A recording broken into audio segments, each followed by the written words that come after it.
Welcome to the black hole. We are inside of a black hole. I'm reporting from the black hole. It's dusty and windy and oh shit, there goes my soul. It'd be sweet to find out what's on the other side of a black hole, right? Like, that's one of the few things. I'm not a huge. I've had my fair share of life-endangering adventures, and I'll have some more. But I'm not a thrill seeker anymore, or wasn't exactly in the classic sense.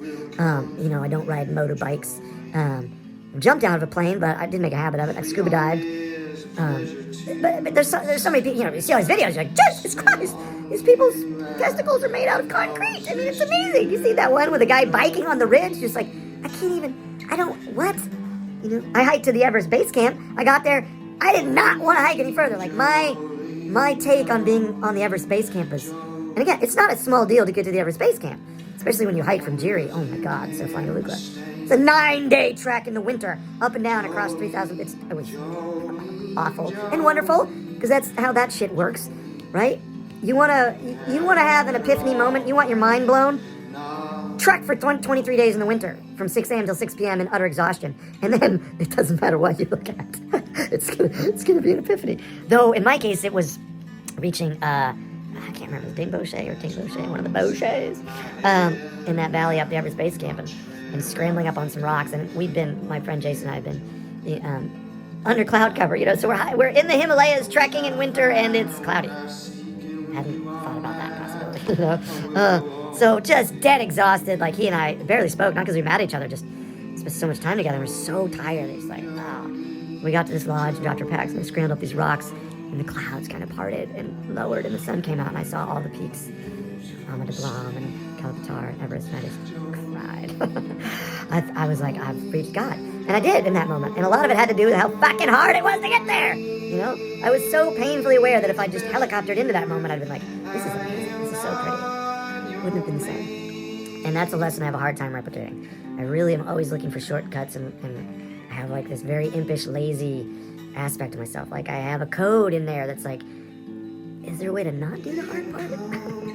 And the thing is, the hard part is what makes the great part. So, anyway,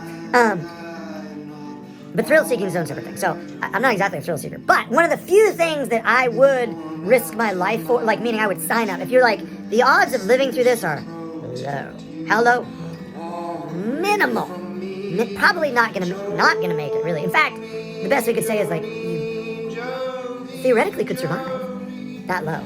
The only thing I do that for is going into a black hole. And it might be like a really quick thing where you're like, I want to know what it's like to...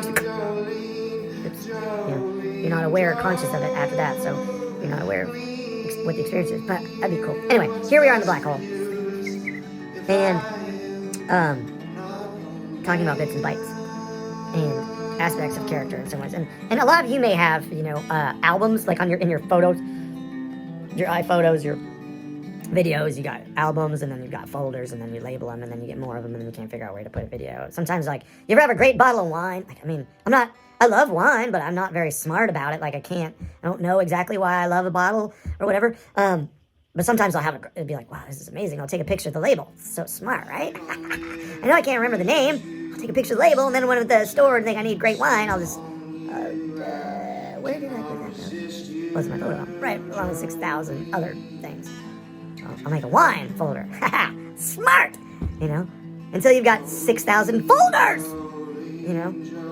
Anyway, and you may find that you feel bifurcated and schizophrenic in your own life as well. Not just in your digital realm. But you might start feeling like, when I say you, I mean definitely me, felt so... I literally was like, I have different aspects that have become different personalities, different characters, which is a totally natural, normal, good thing to do. If you're someone who's like, I am always this person, that's not good, because life's always different. I'm not saying you're a bad person. I'm just saying what we think of as like a singular character. That person's always that person. Doesn't mean they're always themselves. It means they're locked into a program. Because if the environment totally changes and you're being yourself, you will change. If your environment changes and you don't change, you're not being yourself. You're being an idea of yourself that you had from the last environment. Which is, hey, cool. Do whatever you gotta do. Like, that's fine. But I'm somebody that, would have a lot of different facets. And then I just honestly didn't know who to be. Especially because I was a performer, and I'd have like a fictional character, and it had a whole life.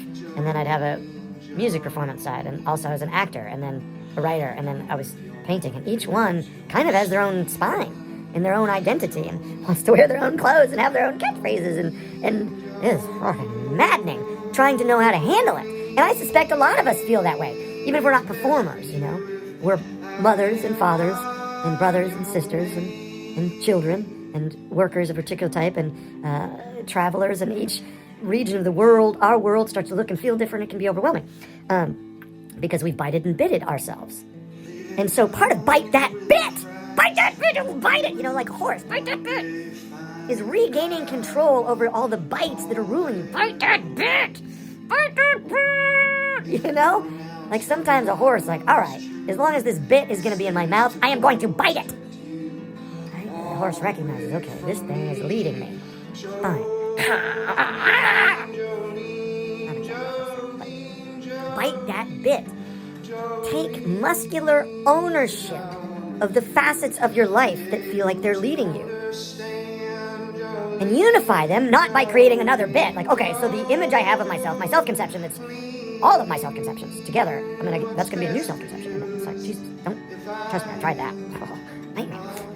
Instead, fight that bit. Let all the bits be there, and let the unifying force not be an idea or concept or a name or a photo album or a folder. Let it be your own musculature going through every moment. Now, not actually tension the way I'm doing it there. I'm not saying be tense all the time. I'm just saying whatever bit is going on, make sure that you are fully invested in it. That's another aspect of bite that